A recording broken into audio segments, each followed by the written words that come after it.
मैं आपका दोस्त संजीव अपने YouTube लेक्चर की शुरुआत पहले वीडियो के साथ कर रहा हूं जिसका नाम है cell cycle and cell division. इसमें हम लोग पढ़ेंगे सेल के बारे में, सेल साइकिल क्या होता है और सेल डिवीजन क्या होता है, जिसमें मैं आपको एकदम बेसिक से एकदम टॉप तक पढ़ाऊंगा और पूरे कॉन्सेप्ट को आपके दिमाग में सेट करूंगा।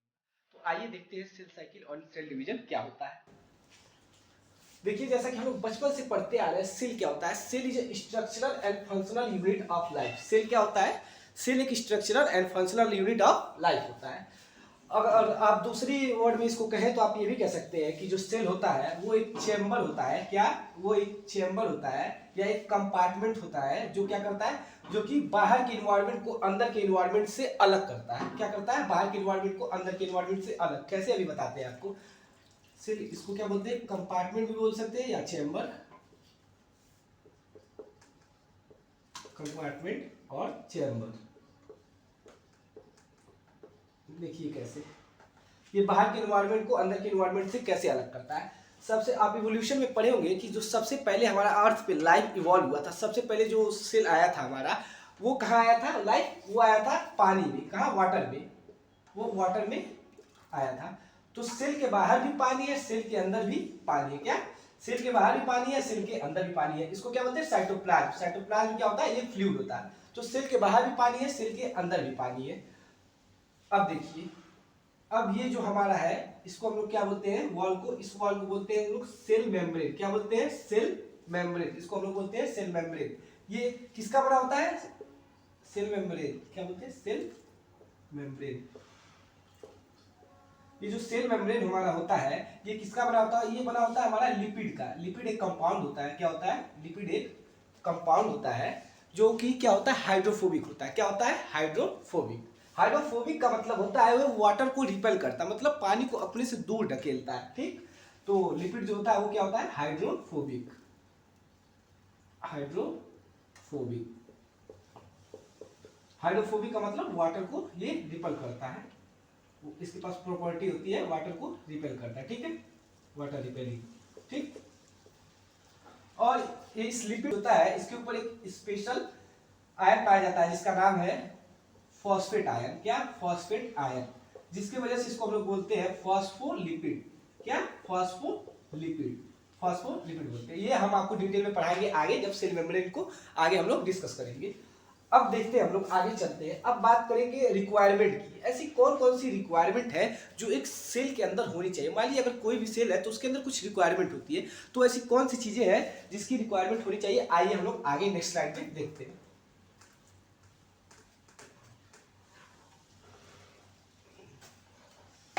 तो बात करते हैं हम लोग सेल के रिक्वायरमेंट को।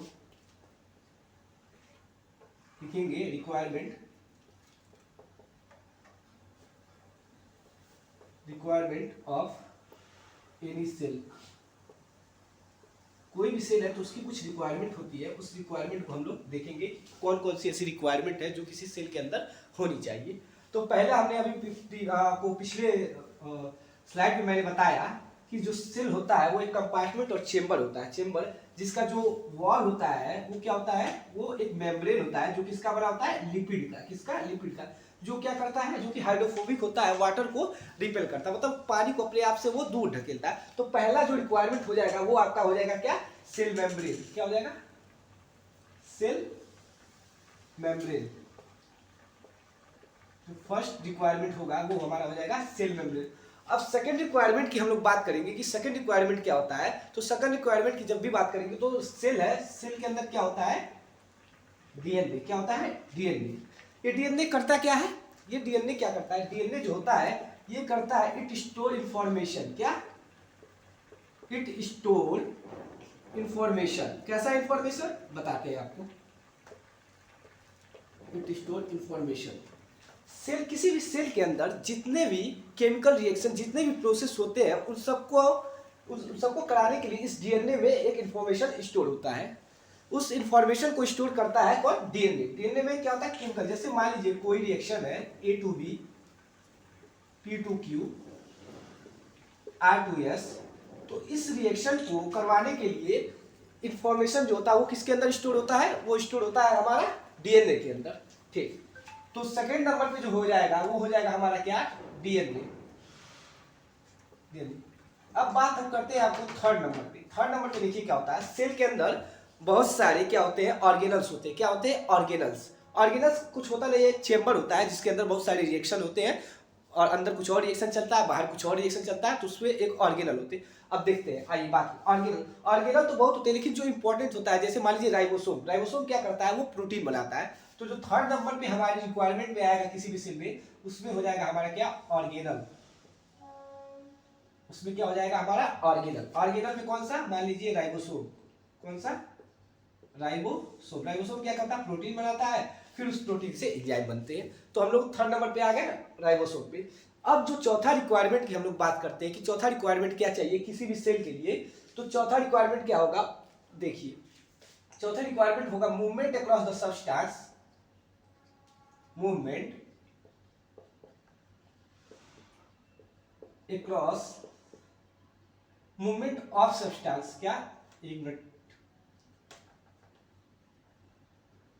Movement of substance, movement of substance across the membrane. इसका मतलब क्या होगा बताते हैं आपको। अक्रॉस द मेम्ब्रेन, इसका मतलब ये हुआ कि ये मेम्ब्रेन है, इस सेल को लिविंग रहने के लिए इसको न्यूट्रिशन की जरूरत पड़ती है। इसको इस केमिकल रिएक्शन को परफॉर्म करने के लिए इसको कुछ ना कुछ आयरन की, मिनरल्स की ट्रांसपोर्ट करने की जरूरत होती है। तो जैसे कि हम लोग देखते हैं कैसे, एक एग्जांपल लेते हैं कि इसको और अच्छे से समझते हैं। जैसे मान लीजिए आपका घर है, चारों ओर से दीवार से घिरा हुआ है। जैसे मान लीजिए ये आपका घर है, चारों तरफ क्या है? दीवार है। तो आपके घर में क्या फाटक आपने देखा होगा? फाटक तो होगा, सबके घर में दरवाजा होगा। किस लिए होता है? ताकि आप बाहर जा सके, अंदर आ सके। और इससे इसी तरह ठीक इसी प्रकार से सेल क्या करता है? सेल के अंदर भी कुछ प्रोटीन के चैनल होते हैं, कुछ प्रोटीन के चैनल होते हैं, जिससे वो क्या करता है? कुछ यूजफुल मटेरियल को, आयरन को, मिनरल्स को क्या करता है? वो ट्रांसपोर्ट करता है ताकि अपने आप को लिविंग रखने के लिए। ठीक उसी प्रकार से जैसे आप घर से जाते आते हैं, जाते बाहर, क्यों? क्योंकि अपने आप को लिविंग रखने के लिए, उसी तरीके से ठीक सेल भी करता है।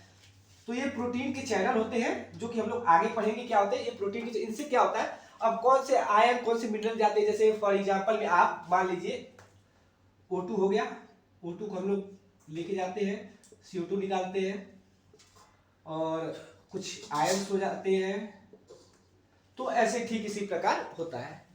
तो ये रही हमारी बात रिक्वायरमेंट। आप किसी कोई भी सेल हो तो उसमें ये चार ऐसे रिक्वायरमेंट है जो कि होना जरूरी है। अब बात करते हैं हम लोग टाइप्स ऑफ सेल की। टाइप्स ऑफ सेल की बात करेंगे तो जनरली आपको पता होगा कि कितने तरह के सेल होते हैं? 2 टाइप्स के सेल होते हैं। कितने तरीके के? 2 टाइप्स के सेल। आइए देखते हैं कौन कौन से। पहला है प्रोकैरियोटिक। कौन सा? प्रोकैरियोटिक। प्रो मतलब प्रिमिटिव, ठीक। प्रोकैरियोटिक। और दूसरा जो हमारा वो है यूकैरियोटिक। यूकैरियोटिक। अभी हम लोग बेसिक बस पढ़ेंगे इसके बारे में, डिटेल में हम लोग बाद में आगे पढ़ेंगे। Eukaryotic cell. तो जब प्रोकैरियोटिक और यूकैरियोटिक सेल को देखेंगे तो ये हो गया मान लीजिए आपका प्रोकैरियोटिक सेल और ये हो गया आपका यूकैरियोटिक सेल। Prokaryotic you. देखिए क्या होता है प्रोकैरियोटिक सेल में, मान लीजिए इसमें इसके अंदर रिएक्शन हो रहा है कोई A2B P2Q, ठीक। और जो यूकैरियोटिक है इसमें भी रिएक्शन हो रहा है कोई, मान लीजिए A2B P2Q, ठीक है। दोनों में डिफरेंस क्या है? मेजर डिफरेंस दोनों में ये है, इसमें जो भी रिएक्शन हो रहा है वो आपका साइटोप्लाज्म में हो रहा है। किसमें? साइटोप्लाज्म में। लेकिन वही बात करते हैं यूकैरियोटिक सेल में, तो इसमें जो भी रिएक्शन हो रहा है वो किसमें हो रहा है? वो एक मेम्ब्रेन के अंदर, वो एक ऑर्गेनल है उसके अंदर हो रहा है, ठीक है। अब रही बात यूकैरियोटिक में, तो इसमें जो भी रिएक्शन हो रहा है किसमें हो रहा है? ये साइटोप्लाज्म में, ठीक। इसमें किसमें हो रहा है? ये मेम्ब्रेन। ये देखिए मेम्ब्रेन है, ये भी किसकी बनी है? ये भी लिपिड की बनी है। लिपिड की क्यों बनी है? क्योंकि ये ये भी लिक्विड है, इसके अंदर भी रिएक्शन हो रहा है, इसके अंदर भी लिक्विड। इन दोनों को इनर इन्वायरमेंट को आउटर इन्वायरमेंट से अलग करने के लिए क्या है? ये लिपिड की बनी हुई है। ठीक उसी प्रकार अब बात करते हैं डीएनए की। इसके अंदर भी डीएनए है, इसके अंदर भी डीएनए है। लेकिन जो प्रोकैरियोटिक का डीएनए होता है ये नेकेड होता है, इसके अंदर कोई ऑर्गेनल नहीं होता, ठीक है, कोई मेम्ब्रेन नहीं होता, ठीक। ये नेकेड डीएनए होता है। क्या? नेकेड डीएनए होता है। और ये जिस रीजन में पाया जाता है, जिस भी रीजन में ये डीएनए पाया जाता है उस रीजन को हम लोग न्यूक्लियोइड बोलते हैं। क्या? न्यूक्लियोइड, ठीक है। उस रीजन को हम लोग बोलते हैं न्यूक्लियाई। और वही बात करते हैं हम यूकैरियोटिक सेल में। यूकैरियोटिक सेल में क्या होता है कि जो डीएनए हमारा होता है वो एक मेम्ब्रेन से, वो एक ऑर्गेनल से कवर होता है और उसको हम लोग क्या बोलते हैं, न्यूक्लियस। क्या बोलते हैं, न्यूक्लियस। ये जनरल एक डिफरेंस था प्रोकैरियोटिक और यूकैरियोटिक सेल में। अब डिटेल हम लोग आगे पढ़ेंगे इसके बारे में, अगले नेक्स्ट चैप्टर में जब पढ़ेंगे सेल के बारे में।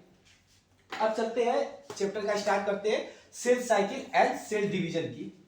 तो cell cycle and cell division जब स्टार्ट करते हैं तो सबसे पहले आपके अंदर ये होगा कि सेल डिवीजन होता क्या है। आप ये सोचेंगे कि सेल डिवीजन कहते किसको है, तो सेल डिवीजन आइए देखते हैं। पहला प्रश्न होगा reason why cell division occur.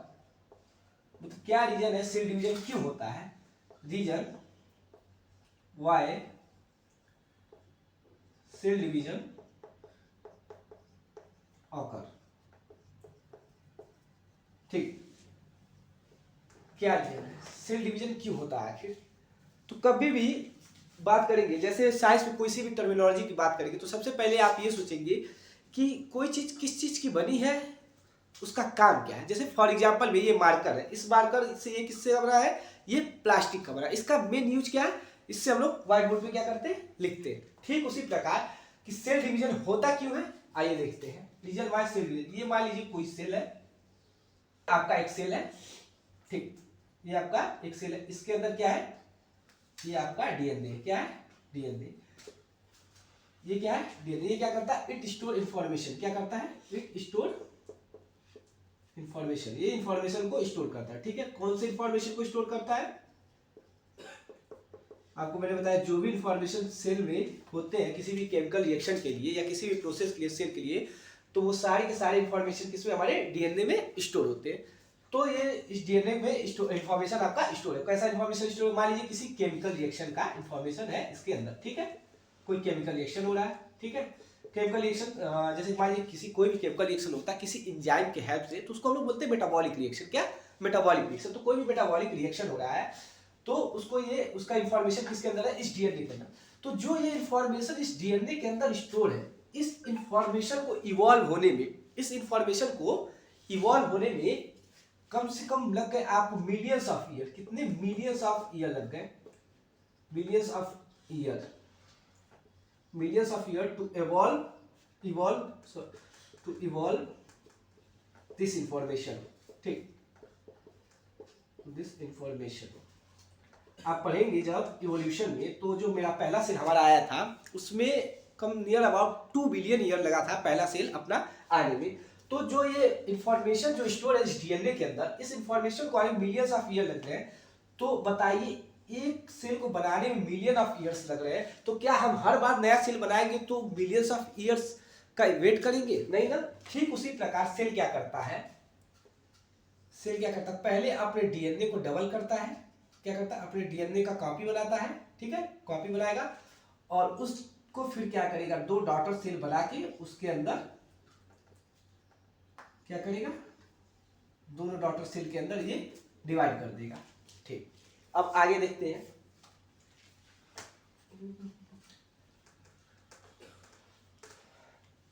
अब जब भी हम सेल डिवीजन पढ़ेंगे, सेल डिवीजन में डीएनए के बारे में हमेशा चर्चा होगी, चाहे वो बैक्टीरिया पढ़े चाहे वो यूकैरियोटिक सेल के बारे में पढ़े, लेकिन हर जगह डीएनए के बारे में पढ़ेंगे। तो आइए हम लोग देखते हैं डीएनए को थोड़ा सा और अच्छे से।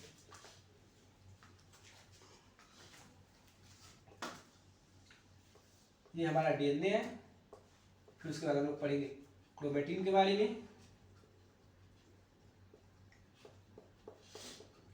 फिर पढ़ेंगे हम लोग क्रोमोसोम के बारे में,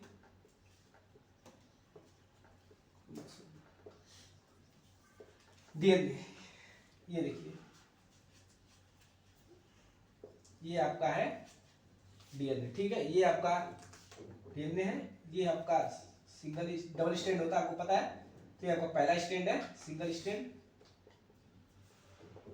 और ये आपका दूसरा अनदर स्ट्रैंड। ठीक, डीएनए जो होता है हमारा वो डबल स्ट्रैंड का होता है। ठीक है, तो डीएनए के बारे में जब भी किसी चीज के बारे में साइंस में बात करते हैं, बायो में, तो खासकर उसके टर्मिनोलॉजी को देखते हैं, तो सबसे पहले दो चीजें आपके माइंड में क्लिक होनी चाहिए। क्या? पहला कि वो किस चीज का बना है, दूसरा उसका फंक्शन क्या है, वो करता क्या है। जैसे फॉर एग्जांपल ये मार्कर है, ये मार्कर किस चीज का बना है? प्लास्टिक का। इसका काम क्या है? लिखना व्हाइट बोर्ड पे। ठीक उसी प्रकार डीएनए की जब बात करेंगे तो डीएनए किससे बना है और उसका फंक्शन क्या है। तो डीएनए जो है हमारा, ये किसका बना हुआ है? ये हमारा बना हुआ है न्यूक्लिक एसिड का। न्यूक्लिक एसिड, न्यूक्लिक, इसका वर्क क्या है, फंक्शन क्या है? ये क्या करता है? इंफॉर्मेशन को स्टोर करता है, इंफॉर्मेशन को स्टोर करता है, इंफॉर्मेशन को स्टोर करता है। ठीक, तो आप सिंपल बोल सकते हैं डीएनए क्या होता है? एक थ्रेड लाइक स्ट्रक्चर होता है। ये थ्रेड लाइक स्ट्रक्चर होता है डीएनए, डीएनए बोल सकते हैं thread like structure, thread like structure, double stranded. कैसा होता है ये? डबल स्ट्रैंडेड होता है, डबल स्ट्रैंडेड। ठीक है, इसके जो देखिए एक सिंगल स्ट्रैंड, ये दूसरा स्ट्रैंड, तो इसको डबल स्ट्रैंडेड बोलते हैं। ठीक है, थ्रेड लाइक स्ट्रक्चर का डबल स्ट्रैंडेड विच स्टोर क्या करता है? Which store information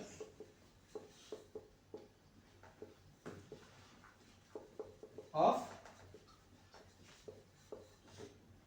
all necessary process of cell. जो भी सेल के अंदर प्रोसेस होती है, जितने भी, वो सारे प्रोसेस के इंफॉर्मेशन किसके अंदर होता है? डीएनए के अंदर होता है। Store information of all necessary process of cell. ठीक, ये हम डीएनए के बारे में। अब बात करते हैं क्रोमेटिन क्या होता है। ठीक, क्रोमेटिन को देखते हैं कि क्रोमेटिन क्या होता है। आइए देखते हैं क्रोमेटिन के बारे में। क्रोमेटिन के बारे में देखते हैं। क्रोमेटिन के बारे में बात करेंगे। ये देखिए, ये हमारा क्या है? ये है हमारा न्यूक्लियस। क्या है? न्यूक्लियस। इसका जो साइज होता है वो होता है 10⁻⁻6 मीटर। ठीक, 10⁻⁻6। और जो हमारा डीएनए होता है, डीएनए का जो हमारे साइज होता है वो होता है अप्रॉक्स 2.2 मीटर। ठीक, अब 2.2 मीटर का डीएनए, 10⁻⁻6 मीटर का ये न्यूक्लियस, बहुत ही छोटा कंपेयर टू डीएनए, ये बहुत ही छोटा है। ठीक, अब देखते हैं क्या होता है। जो क्रोमेटिन होता है, ये डीएनए हमारा, ठीक, 2 मीटर, ये हमारा डीएनए है। अब क्रोमेटिन क्या होता है? इसी का कंडेंस, इसको हम लोग क्या करते हैं? कंडेंस करते हैं। कंडेंस का मतलब होता है कंप्रेस। कंडेंस है, इसको कंडेंस मतलब कंप्रेस करते हैं। ये बहुत बड़ा है, इसको हम लोग क्या करते हैं? कंप्रेस करके छोटा करते हैं, कंडेंस करते हैं। ठीक, इसको कंडेंस करके हम लोग क्या बनाते हैं? क्रोमेटिन बनाते हैं। ये क्रोमेटिन है। ठीक, इसको कंडेंस करके हम लोग क्रोमेटिन बनाते हैं। ठीक, इसको जब कंडेंस करते हैं तो कुछ प्रोटीन की जरूरत पड़ती है। क्या? कुछ प्रोटीन की जरूरत पड़ती है। प्रोटीन, कौन से प्रोटीन? कुछ प्रोटीन इसमें होते हैं जिसकी हेल्प से हम लोग क्या करते हैं? इसको कंडेंस करते हैं। इस प्रोटीन के ऊपर ये लपेटे जाते हैं। तो यहाँ कुछ प्रोटीन होते हैं, इन प्रोटीन को हम लोग क्या बोलते हैं? Histones protein. क्या? Histones protein. ठीक, हिस्टोन्स प्रोटीन। और इसको क्या बोले? और इसमें कुछ और भी प्रोटीन होते हैं, कुछ और प्रोटीन होते हैं जिनको हम लोग बोलते हैं नॉन हिस्टोन प्रोटीन। क्या? Non histone protein. अब मैं आपको एग्जांपल देख के समझाता हूं। एक एग्जांपल लेता हूं। जैसे कि मान लीजिए ये न्यूक्लियस है, न्यूक्लियस का साइज है 10⁻6 मीटर और डीएनए का साइज है 2.2 मीटर। तो अब डीएनए जो है वो 2.2 मीटर का है, मतलब आप समझ सकते हैं आपकी लेंथ से भी बड़ा। तो जैसे मान लीजिए आप सोने जाते हैं तो चादर को फैला के सोते हैं, ठीक, पूरा फैला के रात में, लेकिन सुबह उठते हैं तो उसको क्या करते हैं? पैक करते हैं। क्यों? क्योंकि ताकि वो जगह कम ले। ठीक उसी प्रकार डीएनए को क्या 2.2 मीटर है, इसको कंडेंस करके क्रोमेटिन बनाते हैं, उसको कंप्रेस करते हैं ताकि छोटा करते हैं। फिर उसके बाद क्या करते हैं? देखिए, कंडेंस करके उसको छोटा बनाते हैं। अब ये न्यूक्लियस का हमारे साइज है 10⁻⁻6 मीटर। मतलब अगर आप एग्जाम्पल ले तो ये हमारा व्हाइट बोर्ड जो होगा ये होगा 1 मीटर का, ठीक है, 1 मीटर का। इसका अगर हम 10 लाख पार्ट कर दे तो जो उसका एक पार्ट है, उस एक पार्ट में 2.2 मीटर का डीएनए को रखना है। 2.2 मीटर के डीएनए को क्या करते हैं? हम लोग रखते हैं। सोचिए कैसे, कितना आपका पूरी लंबाई नहीं होगी 2.2 मीटर। अब सोचिए कि वो आपके बॉडी के हर एक सेल में 2.2 मीटर का डीएनए कैसे रखते हैं। तो उसको करने के लिए हम लोग क्या करते हैं, हिस्टोन और नॉन हिस्टोन प्रोटीन के हेल्प से डीएनए को कंडेंस करते हैं, कंप्रेस करते हैं और फिर उसके ऊपर लपेट के उसको क्रोमेटिन बनाते हैं। फिर क्या करते हैं, आगे इसी क्रोमेटिन को और भी कंडेंस करके फिर क्रोमोसोम बनाते हैं। आइए देखते हैं कैसे।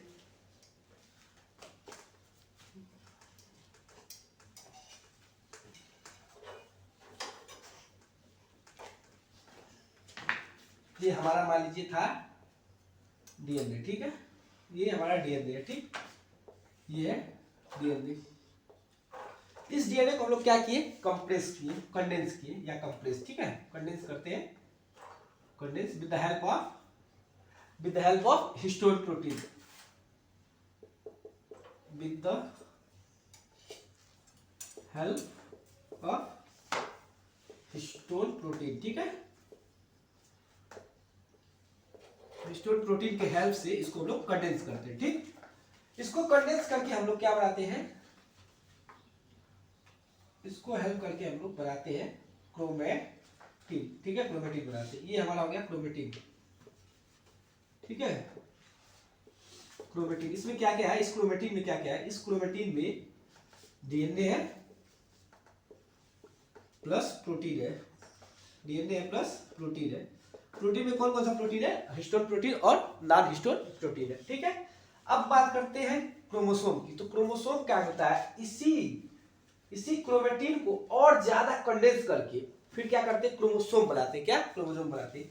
इसी को और ज्यादा इसी को और ज्यादा कंडेंस करते हैं, और ज्यादा हाई। जैसे मान लीजिए ये आपका था डीएनए, इसको और ज्यादा वो की हम बनाए, क्या, ये बन गया हमारा क्रोमेटिन, और इसको और ज्यादा कंडेंस करके बना दिए क्रोमोसोम।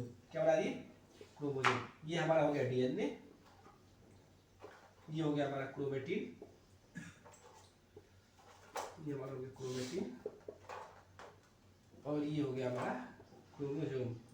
क्या, क्रोमोसोम। मतलब सिंपल आप ये कह सकते हैं कि हम, मैंने पहले बताया आपको कि सेल क्या होता है। सेल क्या होता है, सेल एक ऐसा कंपार्टमेंट, एक ऐसा चेंबर होता है जो क्या करता है, जो बाहर के इन्वायरमेंट को अंदर के इन्वायरमेंट से अलग करता है। क्या करता है, बाहर के इन्वायरमेंट को अंदर के इन्वायरमेंट से अलग करता है। फिर हमने बताया सेल के लिए क्या क्या रिक्वायरमेंट है। तो मैंने चार आपको रिक्वायरमेंट बताया कि किसी भी सेल में 4 तरह के रिक्वायरमेंट होने चाहिए। पहला बताया मैंने सेल मेम्ब्रेन, जो कि लिपिड का बना होता है, हाइड्रोफोबिक होता है, वाटर को रिपेल करता है, और उसकी प्रॉपर्टी होती है उसमें फॉस्फेट आयन लगा हुआ था, जिसकी वजह से उसको हम लोग फॉस्फोलिपिड भी बोलते हैं। वो आगे मैं आपको पढ़ाऊंगा। फिर मैंने उसके बाद दूसरा सेकंड नंबर पे आपको बताया कि पहले आपको बताया सेल मेम्ब्रेन, सेकंड नंबर पे आपको मैंने डीएनए बताया कि डीएनए क्या होता है। तो डीएनए के बारे में बताया कि डीएनए जो होता है वो क्या करता है, इन्फॉर्मेशन को स्टोर करता है। कैसा इन्फॉर्मेशन स्टोर करता है, कोई भी सेल होगा, कोई भी सेल के बारे में जितने भी प्रोसेस है, जितने भी उसके केमिकल रिएक्शन होने, जितना प्रोसेस सेल के अंदर किसी भी होता है, उस सब के लिए कौन जिम्मेदार होता है, डीएनए जिम्मेदार, क्योंकि उसके अंदर सारी इन्फॉर्मेशन वो स्टोर होती है। फिर तीसरे नंबर पे मैंने आपको बताया कि कुछ सेल में बहुत ऑर्गेनल होते हैं, उसमें से कुछ जरूरी ऑर्गेनल होते हैं जो कि बहुत जरूरी होते हैं सेल के में प्रोटीन के सिंथेसिस के लिए, जैसे कि राइबोसोम। तो सेल ऑर्गेनल बताया। फिर उसको मैंने बताया आपको चौथे नंबर पे कि movement of substance across the membrane, मतलब कुछ प्रोटीन होते हैं, कुछ चैनल के प्रोटीन होते हैं जो क्या करते हैं, सेल को लिविंग रहने के लिए, सर्वाइव करने के लिए न्यूट्रिशन का, आयंस का एक से दूसरे जगह क्या करते हैं, उसको ट्रांसपोर्ट करते हैं। कैसे, प्रोटीन चैनल के थ्रू। फिर आगे हमने आपको बताया 2 तरीके के सेल होते हैं, प्रोकैरियोटिक और यूकैरियोटिक। प्रोकैरियोटिक का सेल जो होता है वो नेकेड होता है डीएनए, और वो साइटोप्लाज्म में होता है, उसके ऊपर कोई मेम्ब्रेन नहीं होता है। और फिर मैंने बताया कि जो यूकैरियोटिक सेल होता है उसके जो डीएनए होता है उसके ऊपर क्या होता है, एक मेम्ब्रेन होता है, जिस मेम्ब्रेन को हम लोग क्या बोलते हैं, न्यूक्लियस बोलते हैं। फिर रिएक्शन की बात हुई कि सेल के अंदर रिएक्शन होता है, सेल के बाहर भी रिएक्शन होता है। तो सेल के अंदर रिएक्शन जो हो रहा है यूकैरियोटिक सेल में, उसमें आपने देखा होगा कि एक चैम्बर है, उस चैम्बर को मेम्ब्रेन बोलते हैं, मेम्ब्रेन बाउंड ऑर्गेनल बोलते हैं। और वही बात करते हैं प्रोकैरियोटिक में, तो प्रोकैरियोटिक में क्या है, प्रोकैरियोटिक में कोई भी ऐसा मेम्ब्रेन आपको नहीं देखने को मिलता, उसमें ऑर्गेनल प्रेजेंट होते हैं लेकिन मेम्ब्रेन नहीं होता है, उसमें साइटोप्लाज्म होता है। फिर उसके बाद हमने बात किया आपके सेल साइकिल और सेल डिवीजन के बारे में कि सेल डिवीजन क्या होता है, reason why cell division occur. तो मेन रीजन यही था कि हमने जब देखा कि डीएनए के अंदर जो इंफॉर्मेशन होता है, डीएनए के अंदर इंफॉर्मेशन होता है, उस इंफॉर्मेशन को बनने में करोड़ों साल लगे, बिलियंस ऑफ, मतलब इतने साल लग गए एक सेल को बनाने के लिए।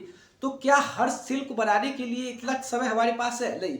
तो फिर नेचर ने क्या किया कि उस सेल को बनाने के लिए सबसे पहले उसने क्या किया कि अपने डीएनए को क्या किया, उसका कॉपी बना दिया। उसका कॉपी बनाने के बाद क्या किया, सेल को डिवाइड किया 2 डॉटर सेल में, और दोनों में डीएनए को क्या किया, डिवाइड कर दिया, जो कि अभी आगे हम लोग पढ़ेंगे। ये आपका इंट्रोडक्शन पार्ट था। फिर उसके बाद हमने बात किया कि डीएनए क्या होता है, क्रोमेटिन क्या होता है, क्रोमोसोम क्या होता है। तो डीएनए जो होता है, डीएनए वो न्यूक्लिक एसिड है, उसका एक मॉलिक्यूल है, उसी का बना होता है। उसका मेन वर्क होता है कि वो क्या नाम है, जितने भी सेल के अंदर बेसिक फंक्शन होते हैं, जितने भी बेसिक केमिकल रिएक्शन हो गया, बेसिक प्रोसेस हो गया, उसके लिए सब जिम्मेदार कौन सा होता है, आपका डीएनए होता है। फिर उसके बाद मैंने बताया आपको क्रोमेटिन क्या होता है। क्रोमेटिन क्या होता है, कुछ होता नहीं, वही डीएनए को हम लोग क्या करते हैं, कंडेंस करते हैं, मींस कंप्रेस करते हैं। कंप्रेस करके उसको एक छोटे से जगह में, क्योंकि बताया कुछ डीएनए का जो लेंथ होता है वो अप्रॉक्सीमेट 2.2 मीटर होता है, और जो न्यूक्लियस हमारा है वो 10⁻⁻⁶ मीटर। तो उसके अंदर रखने के लिए इतने बड़े लेंथ को क्या हम लोग रख पाएंगे नहीं, तो उसके लिए हम लोग क्या करते हैं, उसको कंडेंस करते हैं। उसको प्रोटीन, एक प्रोटीन होता है, उसके ऊपर उसको लपेटते हैं और उसको छोटा करते हैं, कंडेंस करते हैं। जैसे मान लीजिए फॉर एग्जाम्पल कि डीएनए है, उसको हम लोग ऐसे देख रहे हैं, ठीक है, पतला है, बहुत पतला है, ऐसे बड़ा है, बहुत बड़ा, उसको देखने नहीं दिखेगा। लेकिन उसको लपेट के थोड़ा मोटा कर देंगे तो देखेंगे तो वो क्या दिखेगा। तो ठीक उसी प्रकार डीएनए को क्या करते हैं, डीएनए को हम लोग कंडेंस करके छोटा करते हैं। उसके बाद छोटा करने के बाद उसको और ज़्यादा डीकंडेंस करते हैं, और उसको क्या बोलते हैं, उसको बोलते हैं क्रोमोसोम। तो डीएनए को जब प्रोटीन पे हम लोग कंडेंस, कौन सा प्रोटीन होता है, हिस्टोन प्रोटीन होता है। हिस्टोन प्रोटीन क्या करता है, हिस्टोन प्रोटीन के हेल्प उस पर हम लोग डीएनए को लपेटते हैं, और फिर वो बनता है हमारा क्रोमेटिन। फिर उसी क्रोमेटिन को और ज्यादा हम लोग डीकंडेंस करते हैं, उसमें क्रोमोसोम होता है। क्रोमोसोम में क्या होता है, DNA plus protein plus RNA भी होता है, इसमें कुछ आरएनए भी होता है, ठीक, ये रहा। और एक चीज और इसमें बच गया, आपका जीन बच गया, उसको मैं बता देता हूँ। जीन, नीचे जीन क्या होता है, देखिएगा जीन क्या होता है। ये आपका है, मान लीजिए डीएनए, ठीक, ये है आपका डीएनए, ठीक है, ये आपका डीएनए है, और ये इसका कोई पार्ट है, मैं ले लेता हूं, ये इसका कोई पार्ट है, ठीक। इसको बोल देते हैं जीन 1, इसको बोल देते हैं जीन 2। देखिएगा क्या होता है जीन, जीन कुछ होता है, ये डीएनए का ही पार्ट होता है। क्या होता है, ये जो डीएनए है इसी का पार्ट है ये। इस पार्ट पे क्या होगा, कुछ इंफॉर्मेशन होगा, कुछ इंफॉर्मेशन होगा। डीएनए के पास सबको पता है कि सारी इंफॉर्मेशन होती है। तो ठीक उसी प्रकार इस पार्ट को, जीन जो होता है, इसका फंक्शन जो होता है, इसका फंक्शन क्या, इसके पास सब इंफॉर्मेशन, कुछ इंफॉर्मेशन होते हैं। जैसे मान लीजिए ये आई के कलर के लिए रिस्पॉन्सिबल है। किसके लिए, आई के कलर के लिए, ठीक है, आई के कलर के लिए। ये मान लीजिए हेयर के कलर के लिए, हेयर के कलर के लिए। तो जो डीएनए है, जीन जो है, सॉरी, जो जीन है वो डीएनए का ही एक छोटा टुकड़ा है, एक छोटा पार्ट है, जो क्या करता है, जो कि इंफॉर्मेशन को, कुछ इंफॉर्मेशन को अपने पास स्टोर करता है। ये पूरा आपका है एक डीएनए। इस डीएनए में बहुत सारे जीन लगे होते हैं। जीन जो क्या करते हैं, वो कुछ इंफॉर्मेशन अपने पास रखते हैं। जैसे कि मैंने बताया एग्जांपल लेके कि मान लीजिए 2 जीन है इस डीएनए पे, तो एक आई का कलर डिसाइड कर रहा है, दूसरा क्या, हेयर कलर के लिए रिस्पॉन्सिबल है। तो उम्मीद करते हैं कि आप लोगों को सब समझ में आया होगा। तो मिलते हैं फिर अगले वीडियो में, अगले लेक्चर के साथ। तब तक के लिए आप लोग पढ़ते रहिए। Bye bye.